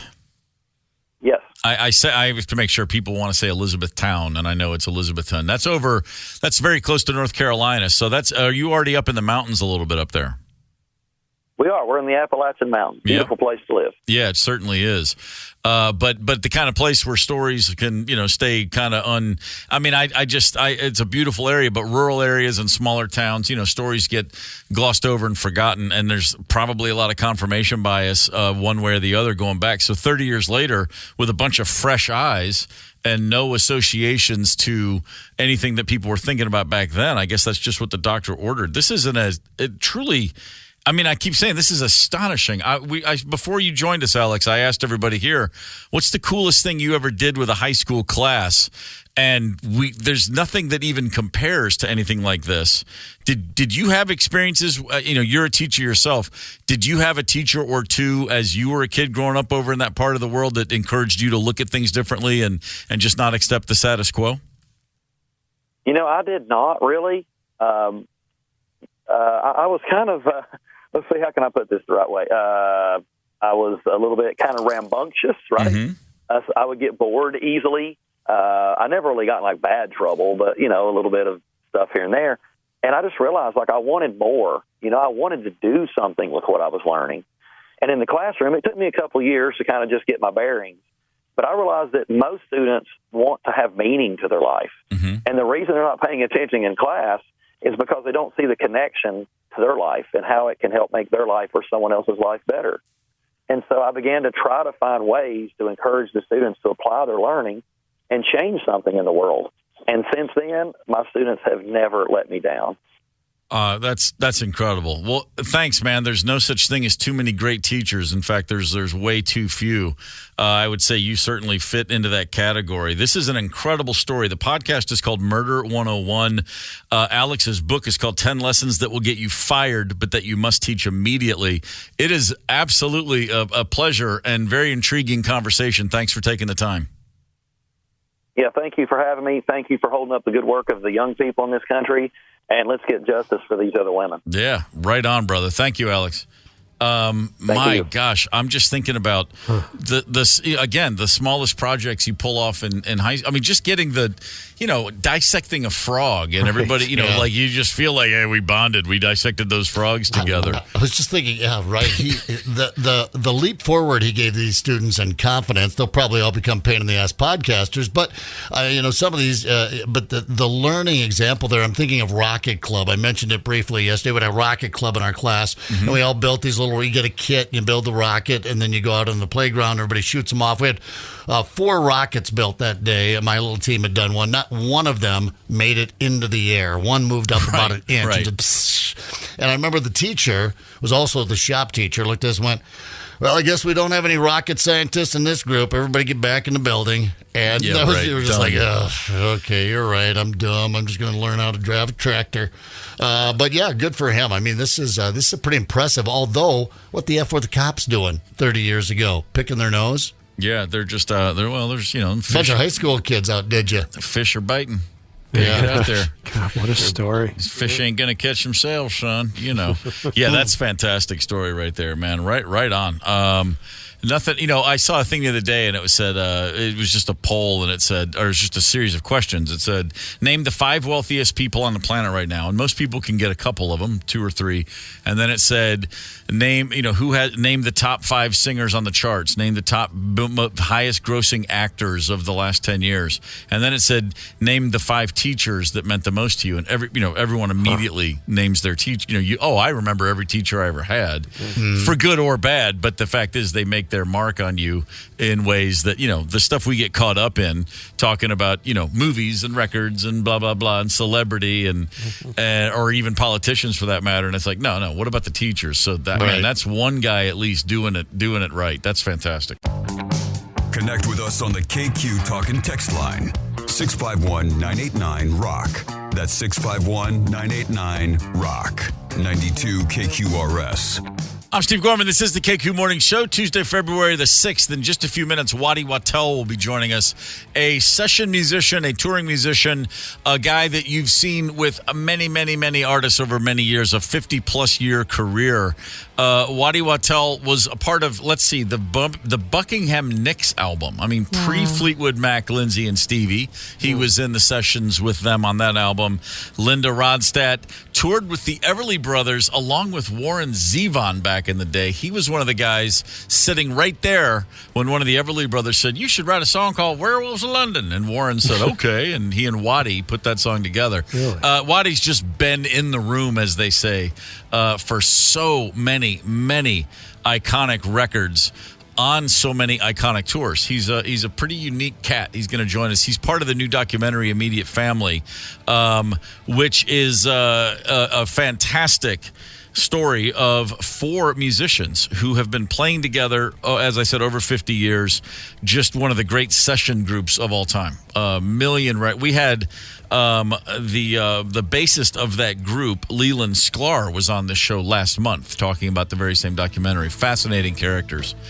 And the Immediate Family has a new single out called Skin in the Game that's out these days. So, yeah, plenty of things going on. In a few minutes, Waddy Wattel will be joining us. There it is. Check that out. Here's something in the meantime. We've all at some point found ourselves in need of a place to relieve ourselves, and sometimes you're lucky enough to find a porta potty. Hey, there's a porta-john or a porta potty, whatever you call it. And 9 times out of 9, you walk in, take care of business, and move on with your day. That wasn't the case in Denver the other day. A man was walking through a park and saw a porta potty right there, and he stepped in to take care of himself, to relieve himself, and all of a sudden the porta potty started moving. Ruh-roh. Ooh, and he heard some kids do it, and it was shoved over on its side. Door side down. I saw the portable potty and I wanted to use it. I felt the thing start to move, and I was so freaking scared, you know? I started shouting, hey, hey! It just kept on moving and it fell to the side. I fell on my back. And he said, yeah, I think it was a couple of teenagers. It may sound funny when you're a kid. It's not if you're the guy inside. It's not funny at all. It's something that could have ended in a very unfunny way. The fact that he's talking about his back hurts a little means he's the luckiest tipped over porta potty guy ever. Because my first thought is you're going to walk out of there just covered in filth. Yeah. And that clearly wasn't the case here. Well, I know a guy that was in the Biffy business. He said they saw those hoople heads coming years ago. Apparently, they put something in there. It looks like it should just splash out, right? All over you, the blue, poopy gunk. Yep. But apparently it doesn't, I guess. Unless, I guess if it like rolled down the hill or something like that, maybe. But a simple tip over, they're built for that. But still, those little... Well, I heard a story. A good buddy of mine for years, he's a writer and he was an editor with Playboy magazine and then their website. He was just in that publishing world of Hugh Hefner. And so in the 90s, he spent a lot of time at the Playboy Mansion for events and parties. And these are celebrity, star-studded events back in the day when Hefner was still doing his thing. And there was a pretty famous story in those circles of towards the end of the night at the Playboy Mansion out in the field, the grotto area in the yard, they had porta potties just because there would be so many people there and there's just a regular house with not enough bathrooms. And towards the end of the night, one of the Playboy staffers went into one and the other staffers said, oh my God, this will be great. Let's tip it over. And they went and tipped it over and there was some spillage. Not like didn't coat the guy, but he got on him. And then and the guy was yelling bloody murder and freaking out. And then when he kicked the door open, it wasn't the staffer. It was a guy who's a bassist in a pretty big band. And I'm not trying to protect anybody. I can't remember specifically. I think it was a guy from Jane's Addiction. That's the name that comes to mind. But it was a guest at the party, like a rock star at the time, and he was hopping mad to get tipped over and have a little bit of the funk on him. Oh, yeah, Lord. No, they just don't. I mean, just the idea of it is enough. Well, karma will get those kids. You know, I mean, you walk around like that stupid. It's going to get you. It's going to come back at you. If that's the worst thing those kids do, they're okay. Yeah. Remember they did that on Jackass. They lifted it up with a crane and gave it a spin. Yeah. Oh, really? Yeah. Oh, my God. Yeah. Oh, fair enough. Never did anything close to that. Never tipped anyone over. I'm trying to think if I ever. I don't think I've ever tipped over a porta potty. I never locked anybody into something. Never a false imprisonment charge in my past. We used to penny people in occasionally. That was a big thing in the dorm room, so.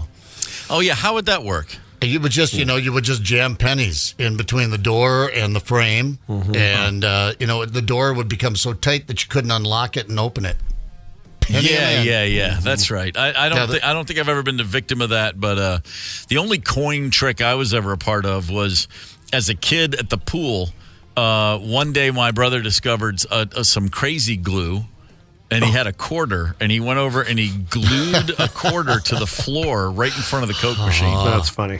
And then we just watched little kids try to pick that quarter up for hours. And we thought that was good living, man. There are a few things funnier than watching the same kid come back time and time again. I'm trying. Why is it stuck? That's good stuff. Back when a quarter could get you an entire can of soda pop. Right. Yeah. Now it's got to be at least a $5 or something like that to get something out of the vending machine. There's vending machines here, and my credit cards are just on fire sometimes at the end of the show. I had no idea what I was paying for Cool Ranch chips at KQ until I was looking at all these charges and I'm like, what are all these silly? I forget what it was, but it's a hell of a lot more than you should be paying for a half a bag of air. It'll hurt you. It'll hurt you. Traced it back. It didn't stop. It did slow me down a little. Yeah, no, it'll add up, and it'll take a bite for sure. The documentary that we were just mentioning a minute ago, called Immediate Family, it is the story of four gentlemen: Danny Korchmar, Waddy Wachtel, Leland Sklar, and Russ Kunkel, guys who've been playing sessions together over 50 years. Jackson Browne, James Taylor, Linda Ronstadt, so many records that we all know and love. And one of the key members, the guitarist, and one of the most recognizable guys in rock music, somebody who I've mentioned we've seen a million times, Waddy Wachtel, now joins us on the horn. Waddy, good morning, sir.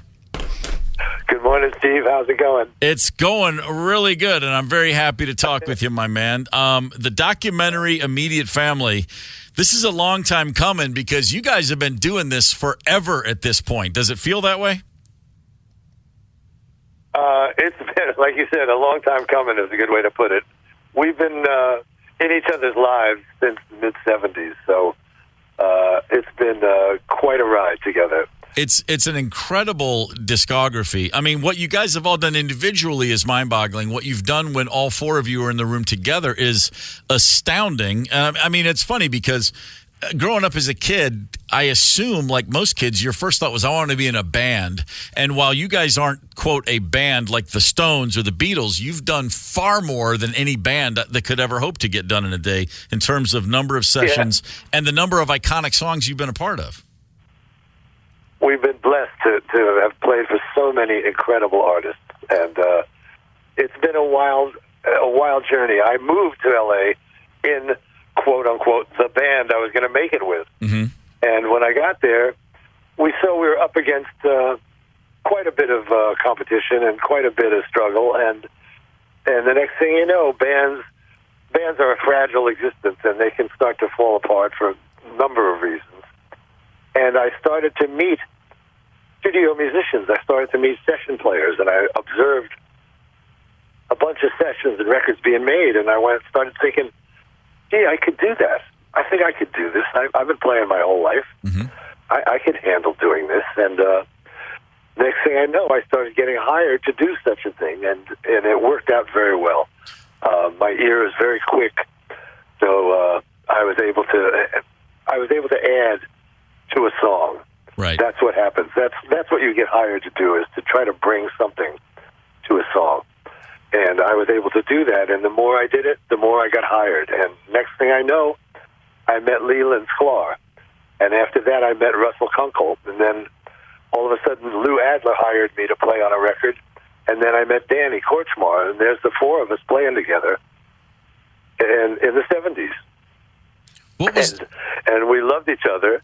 And back in those days in Los Angeles, if you were successful as being a musician, you were working every day. You were doing 2 or 3 sessions a day. Mm-hmm.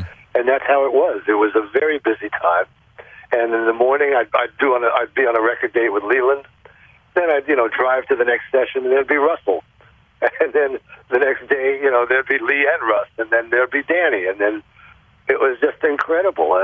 The amount of records being made and the amount of employment available to guys who were in the circle, it was nonstop. And that's only 4 of some great musicians that were and are still in Los Angeles. I mean, we're just a small number of the guys that are unbelievable great players there. Sure. And on the heels of the Wrecking Crew, did you guys at some point, was there a time when the 4 of you or any of you actually said, hey, we can be the next Wrecking Crew? Or was it just more random and one day you look back and realized you'd kind of already become that? Yes, it was more like that. I mean, it's funny, Danny, Russell, and Leland, and a great keyboard player named Craig Durgee, they had a band called The Section. They were James Taylor's backup band. Right. And they were making records as The Section. They were kind of jazz records, kind of rock and roll jazzy, I'd say, fusion they call it. And it was wild because at one point they asked me to come join them. And so I went to this studio and we played a couple of songs, and they were instrumentals. They were all, really cool, really intense, instrumental rock and roll fusion stuff. But I had to say, I said, guys, I love you guys, and you've played on more hit records than anybody else I know in this town. But for some reason, this is the kind of music you want to do. And for me, I can't do this. I said, so, and this, I'm talking about, this is in the late 70s, perhaps. I said, but if you guys ever want to decide you want to do like rock and roll songs with singing and vocals and lyrics, I'm in. And so now, 40 years later, that's what we did.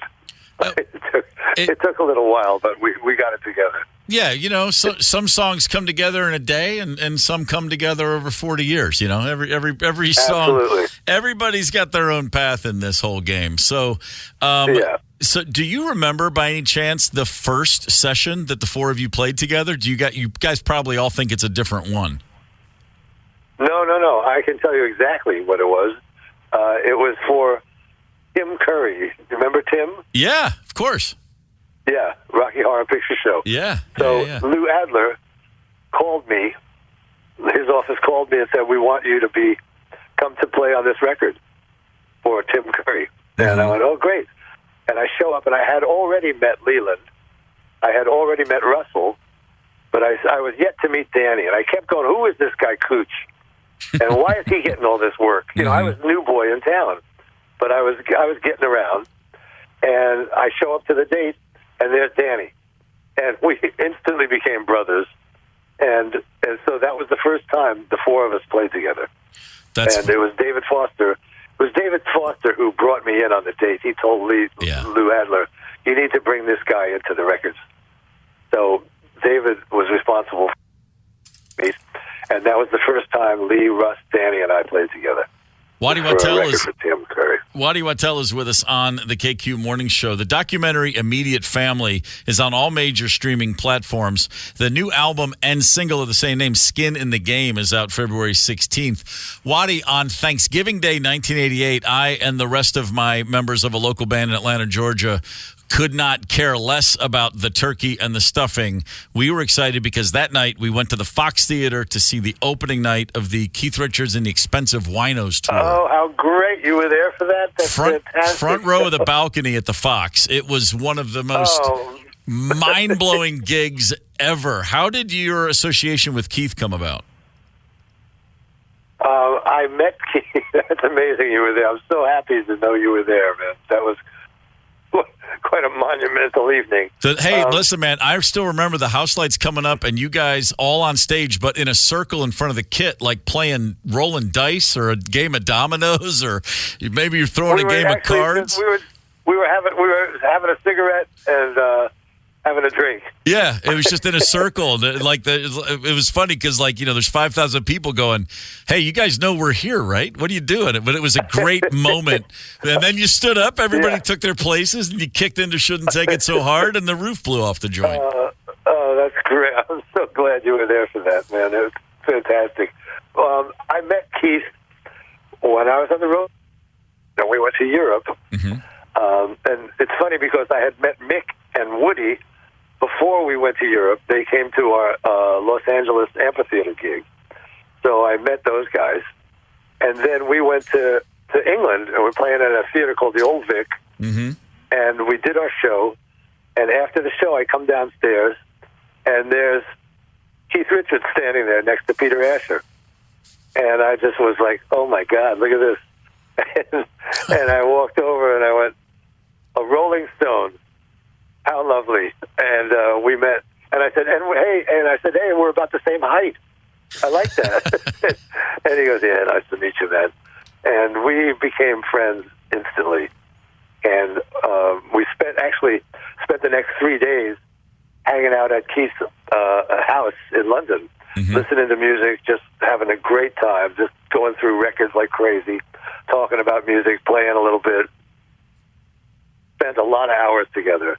Became very, very tight.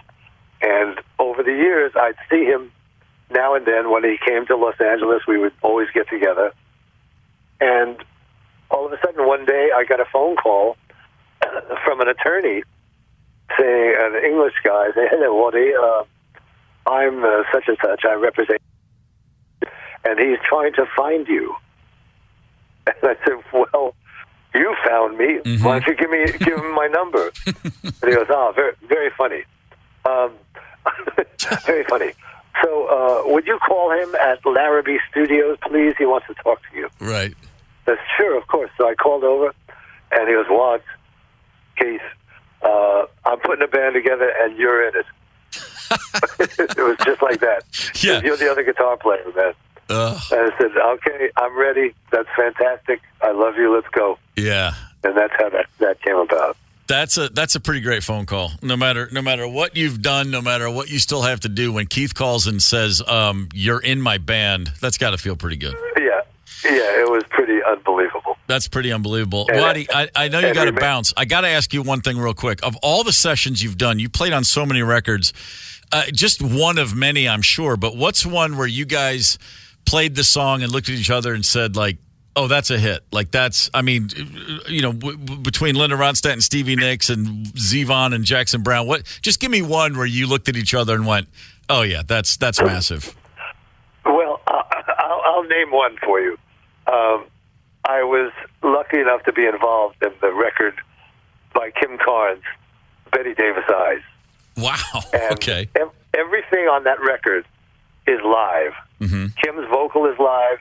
There's no overdub on that song. Everything that you hear on it was done live. Really? Okay. Wow. So we cut that track, and as we walked into the studio, into the playback room to hear it, I grabbed Val Garay, who produced it, and I looked at him and I said, "You know, this is a gigantic smash, right?" And he goes, "What?" I said, "I'll bet you anything. This is the number one record." And we heard it back in the studio. We looked at each other. He goes, "I think you're right." I said, "I know I'm right, man. Listen to that. Listen to this record. It can't not be a smash." That's fantastic. You know? Waddy, I could talk to you all day, my man. I thank you for taking the time. This is great. The album's out February 16th. Immediate Family. The documentary streaming everywhere. Waddy, thanks, man. My pleasure to be with you, Steve. Take good care, everybody. Thanks. See ya. Man, I mean, by the way, awesome. I reference in sessions just along the way, you know, you're playing on, there's always that moment in a session when you're like, okay, we need the guitar solo. And anytime a producer says, throw something out there, like, just give me something weird, or, you know, there's always a call for what's an unexpected guitar solo. And I reference Waddy Wachtel every time. I go, just think Oh Sherry by Steve Perry. You can hear that guitar solo as soon as I say that. And the first time you ever heard that song, it's a great song. Oh, Sherry, a nice melody. And then it hits that solo. It's like, what is that? But the one, you hear it once and it's just locked away forever in your brain. And that was just, it's just, I don't know why that song always comes to mind for, you know, a guitar solo has either got to be this Duane Allman-esque journey you take the listener on, or that. Like, just come in out of left field and bang, here's the thing you're going to remember. Waddy Wachtel is unlike just about anybody else. Anyway, what a pleasure to talk with him. Looking forward to that documentary. Well, if one of my daughters are listening this morning, I think I know what I might be getting for Father's Day this year. They've designed a watch that tells you to shut up if you're being boring. No more history rants, I guess. I've got a lot to say. I will tell you all about that here pretty quick. Hang tight. It's the KQ Morning Show, 92 KQRS. Zep, Tony, Candace, and Steve Gorman are the KQ Morning Show.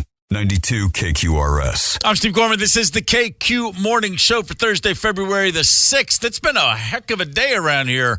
We just spoke with Waddy Wachtel, great session, legendary session guitarist, legendary live performer with many, many, many, many people. If you missed that interview, if you want to go back and listen, you can catch up with Steve Gorman and the KQ Morning Show podcast anywhere you get podcasts, anytime you want. This podcast available to you, sponsored by our very dear friends, Candace Wheeler at Devani's Pizza and Hot Hoagies. You are damn right, woman. Devani's is doing a Valentine's Day pizza in the shape of a heart. Oh, come on. Are you kidding me? Oh, so for cute. I can't wait to tear that in half. Oh, for cute. And eat it. We just heard Van Halen's I'll Wait. I'll wait. A song that it's funny, and when I hear it, sometimes I think that sounds more like a Hagar era song, but it's Dave. It's from 1984. And then I go, no, it doesn't really, because Sammy's melodic sensibility, and then I overthink it, and then I realize, stop thinking about it, Steve. But speaking on the subject of waiting, okay, can you imagine being in this situation? A couple posted a TikTok video, and this is a real story. They ordered from a place called Wingstop, looking for some chicken wings, and they ordered via their Uber Eats app. I'm sure we've all used, or we know at least what Uber Eats is. It's an app. You go any restaurant in town, you just want it, boom, order it, they come and deliver it to you. It's for when I want to pay like $40 for fast food. Right, exactly. In other words, it's for when you're stoned. So this couple placed an order from Wingstop through Uber Eats. An hour had gone by, and their food had still not arrived. They check the app, and then they look, and their delivery person, it says, is 84 minutes away. This is after an hour. Come on. And they're like, wait, what's happening? The Uber Eats delivery guy was walking. He was not driving. He was still 4.5 miles. He had already walked 4.5 miles from the Wingstop, and he still had an hour and 24 minutes to go. I appreciate someone trying to make a buck here, I'm sure the guy needed the money. He doesn't have the wheels. Maybe his car was broke down, but no, not this job. This one. What if it's just a regular Uber driver? Or what if he just walks up to you on the sidewalk? Hey, I'm your Uber. I'm here. Where can I walk you? I mean, no, that doesn't work with food. You can't. They called the Uber Eats hotline. They said, we have to cancel the order. And they were told, well, if you cancel, we fine you. We still charge you for part of the order. BS. Because and they're like, so we have to wait 85 minutes or we get fined. And then there's not a follow-up yet, but they showed on the little map, guys walking their chicken wings across town. Go drive to the guy. Meet him halfway. Exactly. Yeah, right. We'll meet you at the park, all right? And it does make me think, let's go back into the old Wayback Machine. Do you remember in the 80s one day, it was basically, I saw it as a national holiday. It was every bit as exciting as 4th of July when Domino's announced 30 minutes or it's free. Oh, yeah, right. And that was real. And that's before GPS. Let's just go back and think about what that meant. You called on a landline, which no longer exists, oftentimes on a rotary phone, and someone answered it, and they wrote down on a piece of paper what you were going to order. They didn't have a computer in front of them. If they were typing it, it was like you would have heard the typewriter, clack, clack, clack, clack, clack, clack, clack, clack. Steve, large price destroyer, clack, clack, clack, clack. And then they handed that piece of paper to someone who made that pizza and then figured out where you lived and gave a delivery guy instructions to your house, and that bad boy was always there in less than 30 minutes. Hit the gas. And he didn't get lost. I remember in South Mini ordering a couple of pies from, can we call them pies if they're Domino's? Yeah, sure. That might be an overreach. But anyway, he showed up like 5 minutes late, and I remember going to the door in my room. He's like, make sure you tell him they're free. I'm like, I'm not going to tell him they're free, dude. I mean, he's 5 minutes late. Who cares? Yeah. Close enough. But the delivery driver, probably don't see a lot of this behavior much anymore either. Said, no, I'm late. I already knew. Oh, yeah. These are absolutely free. I did give him a $5. I'm like, here, put a little cash in your pocket, man. You still made the run. But, you don't see a bunch of that anymore. But, yeah, they did it the old-fashioned way. We had several times when the guy would show up at, it'd be 35 to 40 minutes, and he wouldn't even accept. It was just like, here you go. And he would just hand you the pizzas and turn around and go. Yeah. It was a no frills, no questions asked, 30 minutes or less, or it's free. And I mean, just think about that. You're like, okay, you place the order, you tell them where you live and all that, and then you'd go like, okay, what time does your clock say? Okay, mine says 9:17. Yours says 9:19. Okay, so which 30 minutes? I mean, you could be hammering the details out ahead of time. 3, 2, 1, and now, and then the dude would make it. Or it was incredible. They had some controversy, though. There was accidents and tickets. I mean, that's why they had to discontinue that. But that was pizza. But that was years after. I mean, that thing was going on for a long time. Mm-hmm. Right. It did get a little, maybe it got irresponsible. You would, though. I mean, this has probably happened to everybody in the city. You get cut off by a Domino's driver. Mm-hmm. It would happen to me all the time. I'd be, oh, yeah, I get it, dude. Get that pizza there. Get paid. I delivered Domino's for 3 days in college. They put it. Yeah, I didn't have a car. They put a Never Domino's. made it in 30 minutes? They put a Domino's right off campus. I mean, like it was literally across a 2-lane street from campus. And I went in there. They were hiring, and I said I want to deliver. And they said, "What kind of car do you have?" And I said, "Well, I don't have a car." And the guy goes, "You got to have a car." And I said, "Oh, I thought you were just delivering to campus." And the guy literally said, "Well, if you just want to deliver on campus," I said, "I can do it on a bike." And he goes, "Okay." And he did, and it was great. And it was just exhausting. I was dead. And it was just 3 days. Just a mile tops, but just going, and then you go into dorms. And you're like, you go to the front desk of a dorm, old school dorm, like, yeah, there's a house phone, but if you can't, then if it's after 10 p.m., you got to go to the front desk and talk to the guy at the front desk, call so-and-so in room 106. And then the stone douchebag comes down and he doesn't have enough money. It was just driving me crazy. That 30 minutes, that didn't apply to me. I was like, dude, you want your food or not? Pay up. What if you didn't have a bike and just see you breaking into a full sprint? It'd be that's a good scene for a show or a movie, the Domino's guy. I feel like back in the day, and this might be the curmudgeon in me coming out, the old man, but there was a lot more integrity with the food delivery. You didn't have to worry about them messing with your food. You hear about that all the time now. Yeah. I'm going to ambush you with this one. A DoorDash driver this time got caught being a chocolate-faced liar. So the lady has ordered some chocolate chip cookies. My box of cookies, why are it's open? It's open. The box is open. Why is it open? You was eating it. You got chocolate on your mouth. No. You got chocolate right there on your mouth. You was eating my cookies?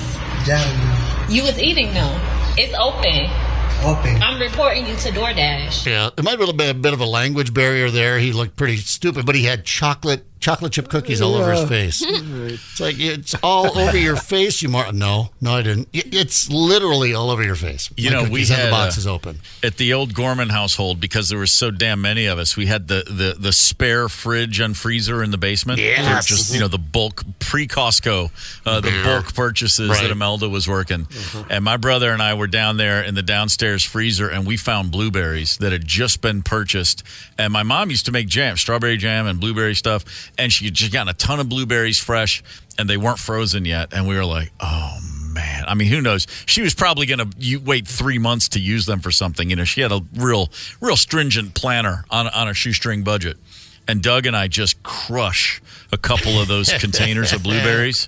Like guys coming out of a cave in Thailand after 42 days. We're like, ah. Yeah. And then we hear the whistle.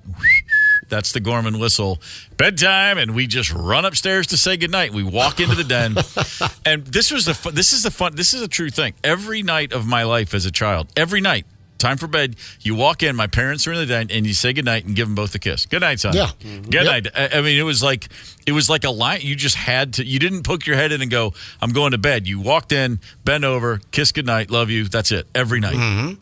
We walk in, and my parents both look up at us, and we're like, well, good night, Mom. Good night, Dad. And my dad goes, hey, you guys, where were you, downstairs? And we're like, yeah. Because you weren't, you didn't get in your mother's blueberries, did you? And I remember thinking to myself, this bastard is clairvoyant. I don't know how he does it. I swear I don't know how he does it. And Doug and I look at each other, and our faces are both just blue. We both have blue lips, blue nose, blue cheeks. We have so much blueberry juice on our face. And I looked at him, and he looked at me, and we both had the instant recognition of, oh, oops, should have stopped by the bathroom downstairs to wash off. I just remember thinking, like, how did you know? Yeah, dad stuff right now. You're just bad criminals. That's a good thing, that you're a bad criminal. No. Sorry, Mazeppa. We're talking about delivery people and food. Check this out. A couple months ago in England, police are sitting around doing what policemen do, minding their business, right? Just doing a thing. And they look up and they see a thief is running down the street, and he's got a full-sized refrigerator strapped to his back. And he's not like a delivery guy. He's a dude who's hustling. And they're like, oh, my God, the guy just lifted someone's refrigerator, and he's getting away on foot. And they track him down, and they're like, oh, what's all this then? You can just see the scene, these two bobbies. And the guy says, no, I'm sorry, I'm training for the London Marathon. Shut up. And they're like, I'm sorry, what? He goes, no, I'm training for the London Marathon. I'm trying to break the Guinness World Record for, wait for it, fastest marathon carrying a household appliance. It exists? It's a real thing, and this guy is in training for it. The current record last year is a Royal Marine corporal who finished a marathon in 4 hours and 52 minutes with a refrigerator strapped to his back. See, this is why I would never entertain running a marathon. I'm going to lose to someone that's going to go flying past me with a fridge on their back, you know? Yeah. Or there's an old lady that's running it backwards. You know? It's the first time I ever went skiing, snow skiing, and I was just dying out there. I could, it was one thing to fall down, but then I couldn't even stand up after. Towards the end, I was so tired of just falling and standing and falling and standing. And but the worst part of it, and I was like a senior in high school, so I was still like a kid. I was playing sports, but by the end of the day, I was just dead. And just watching like 6-year-olds just fly past me laughing. It's like, oh, you bastard kids. You're right. I would never, get yourself into a marathon and you're going to be like, you're going to be 17 miles in and a nun is going to go past you or something. Right. Throwing Just holy like water on you just in her rosary beads in her habit. Doing her fast walk, too. Not even like breaking her knees kind of thing, I wouldn't run one anyway, but when I think about tackling things like that, you're just the fastest marathon with an appliance. Okay. All right. What is this story I'm now seeing? A little bit of local news. A historic resort. Oh, heartbreaking. My buddy Webby, I don't know if you're listening or not, buddy. We got Lutzen.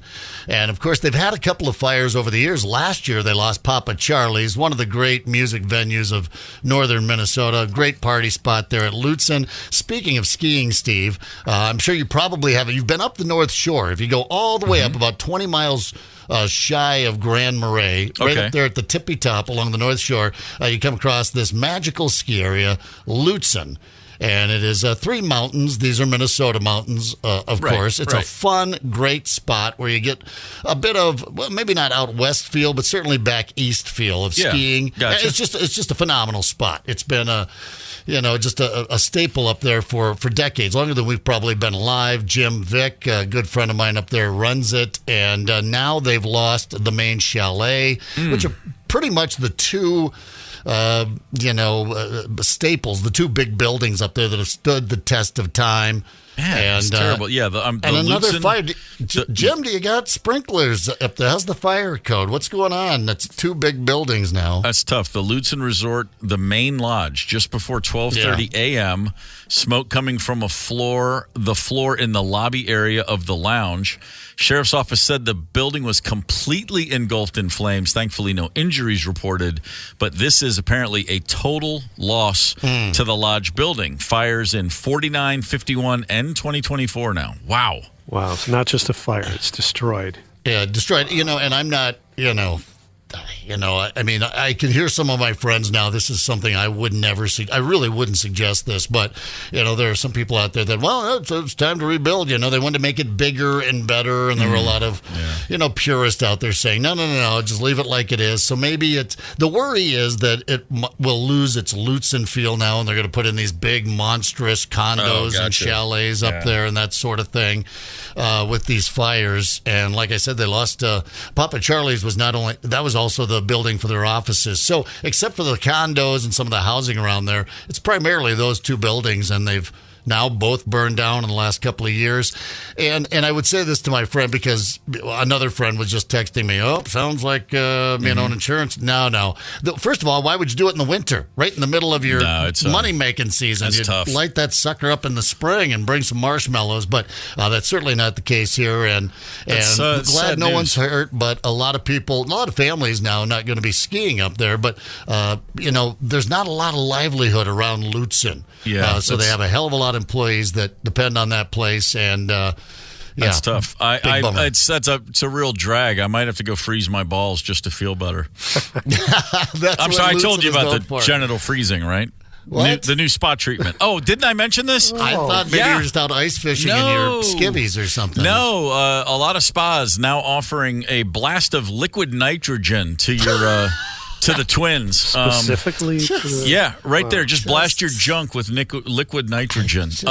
Not to remove any sort of wart that may have appeared. No, the rush of cold does get your blood flowing.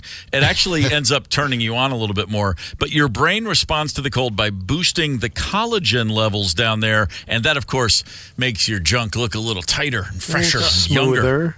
For what, the big photo shoot coming up? Yeah. You want more youthful, vibrant, and tighter skin. So for the sexting, if the front office has got a little bit of a sag, just freeze that bad boy up. Well, there you go. Just nitrogen. Go skiing up at Lutzen naked. By the time you get to the bottom of Moose Mountain. Never mind. I'm out. I just read that it costs $100. That's not the problem. It takes a half hour. That's the problem. I thought this was like a quick flash freeze, like Stouffer's, like they do with my chicken pot pie. I was all for that. In fact, I'd rather wrap the front office in a nice pastry crust. I was watching this ancient civilization documentary over the long Christmas break there. That's how bored I was, how stoned I was. Sure you were. And the Persians and the Romans, I think, were freezing their nuts right before they came over the wall, right before it all collapsed on them, their civilization. We've got to be nearing the end when we're freezing our nuts for cosmetic reasons. Well, listen, man. What about the pubes? You got to shave it up? I don't know. I think we should probably do, as long as we're talking Roman history, let's look back. Let's give it up for Steve. Oh, it is February the 6th, and on this day in 1971, a very, very legendary, one of the most famous, most iconic golf shots of all time, and without question, the furthest golf shot of all time, when Alan Shepard, he of the Apollo 14 mission, took a 6-iron and gave a whack to a title. I don't know if it was a Titleist. He hit a golf ball on the moon. And literally said the ball flew for miles and miles. I mean, I can't wait till they get that first course in up there. I'm buying a ticket. I'm telling you, I'm sure you've played at high altitude out in the Rockies. Yeah, absolutely. You got to get. It's not quite like Denver, maybe, but you get up 9,000-10,000 feet. No question that ball carries. Yeah, I played it between 7,000 and 8,000 feet. In fact, you saw Tom Brady and Aaron Rodgers out there with Mickelson and it wasn't Tiger. One of the other.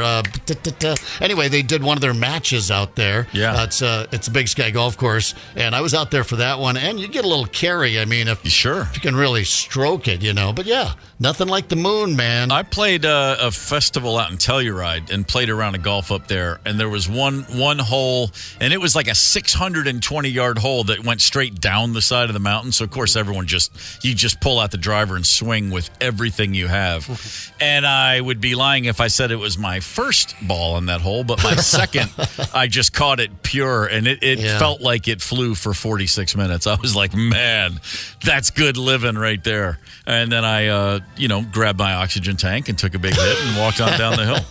Yeah. Connect with us on the KQ Talk and Text line, 651-989-ROCK. That's 651-989-ROCK. 92 KQRS.